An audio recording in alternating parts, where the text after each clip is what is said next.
Trash. Yes, sir. Or as the French would say, garbage.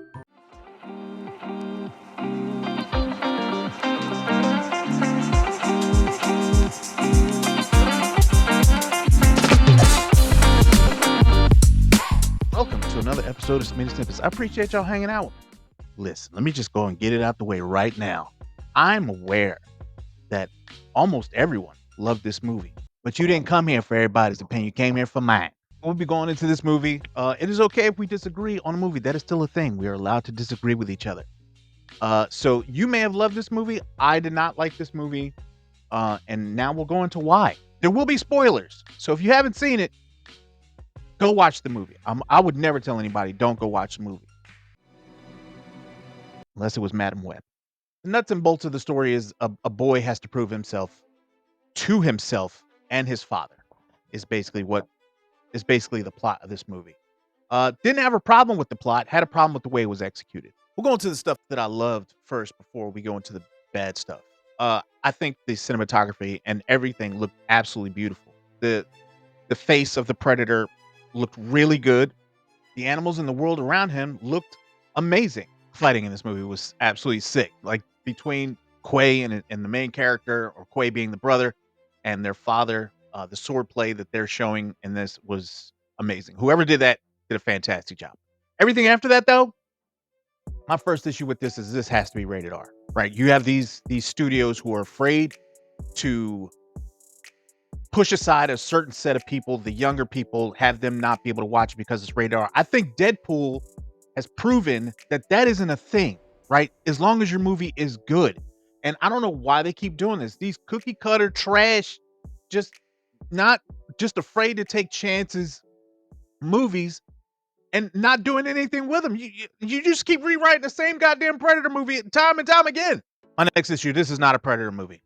Okay, this is not a Predator movie. I don't know what they're doing to Predator, right? But they have dumbed his ass down to just this, whatever this is. Do you remember when the original Predator, the mystique behind Predator, how dangerous it was and how you thought, oh, his ass is probably standing right next to me. Like that fear combined with the music that went along with it just portrayed a different type of feeling, a different type of picture. This he's got best friends. He's got friends in this movie. Friends.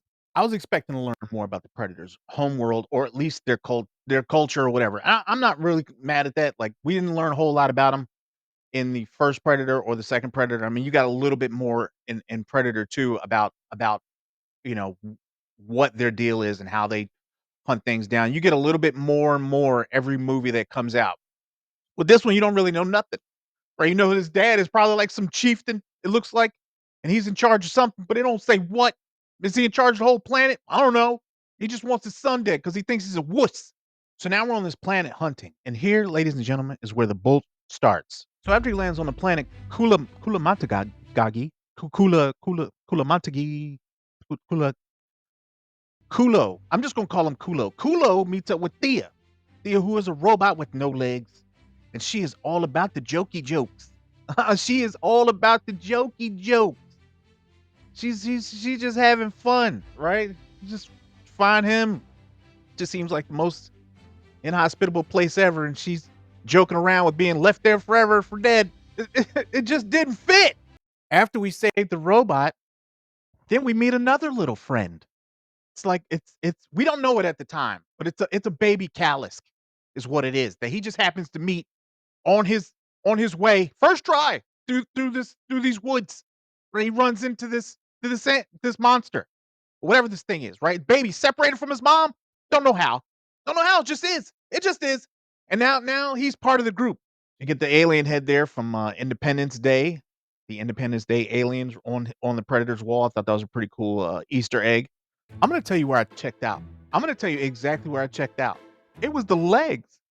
It was the leg scene. Now, for those of you that don't know, I will try to explain it to you. Tia's character is in half, and the Predator and Tia are they're working together. She wants her legs. He wants to get to the Callus and kill it so he can prove himself to his dad.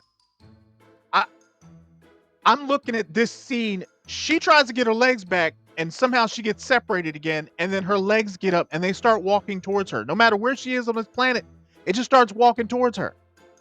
And that ain't the hard part to believe. It starts fighting. Her legs start fighting people and beating the shit out of them. They're just legs. It's like they could see. It's like they could see, and I'm looking around like, am I being pumped? Is this for real? Is this for real? And then I gotta watch people like be like, oh, this is fantastic.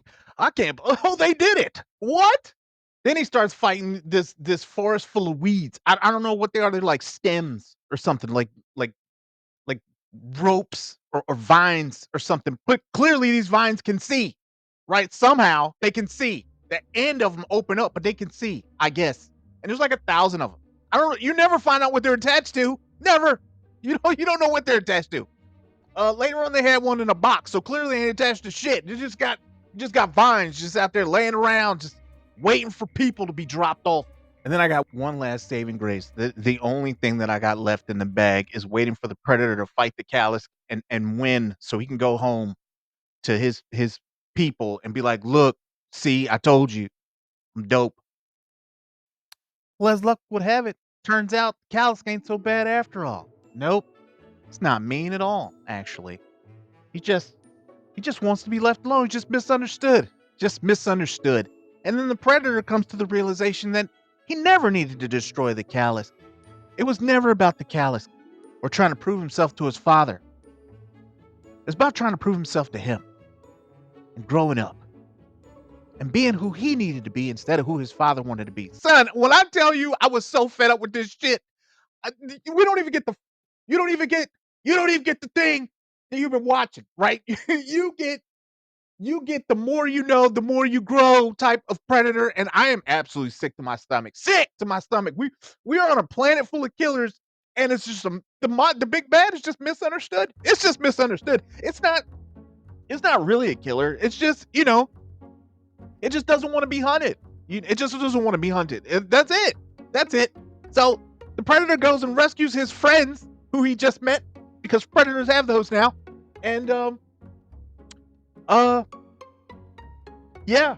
The callus eventually dies. It was before it couldn't die, but I'm just gonna say it. They froze it and broke it, and that's how they eventually killed it. Right? This thing was like in lore, in predator lore, it was too hard to kill. It was the thing that no predator wanted to go up against. It was feared, right? But they froze it and broke it like glass. No other predator thought about this. The Weyland Yutani Company was there. They were there to collect the callus and use it to, for whatever reason, for their weapons division. So that's pretty much it. The Predator realizes he doesn't need to do that. He just needed to face his father, which he does. And after that, he takes his friends with him. He takes his buddies home to a planet of absolute hunters. He takes them home where they have no family or they have no friends, no buddies, right? They don't do any of this stuff. You just took two people to your home planet. I don't like I don't even know what to think. Like it's not a predator movie, dude. It's not a predator movie. He made two friends. He made two friends. A predator. A predator who had to make his own gear in the movie. You don't even get his real gear. He doesn't get any of that. He makes a tooth into a arm blade, and he takes, I don't know, something and uses it as a mask with some string on the back. It just looks stupid. Everybody's like, "Woo! Predator movie! It was great." Well, I'm like, "What the shit are you looking at? Did we watch the same movie? Did we watch the same movie? Because there's no way. There's no way we're watching the same movie. How do you look at legs beating people up, beating up other synths, and winning, like doing roundhouses and kicking people in the face? Do you know if I had my full extremities and I lost to a pair of legs, like I would just end it. I would end it. I couldn't even explain that to nobody. I wouldn't even write that down.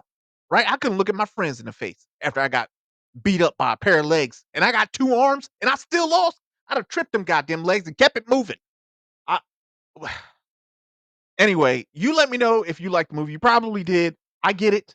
I did not. That's cool. Leave a comment in the comment section. I appreciate y'all hanging out with me, man. I love y'all, and I'll see y'all for the next one. I'm doing Welcome to Dairy. That's next. I owe a couple people, Saggy Star and some other folks in the Trace Comas and all them in the Discord. Join the Discord, hang out. We talk about movies, shows, games, whatever. All right, man. I love y'all. Be good. Holla.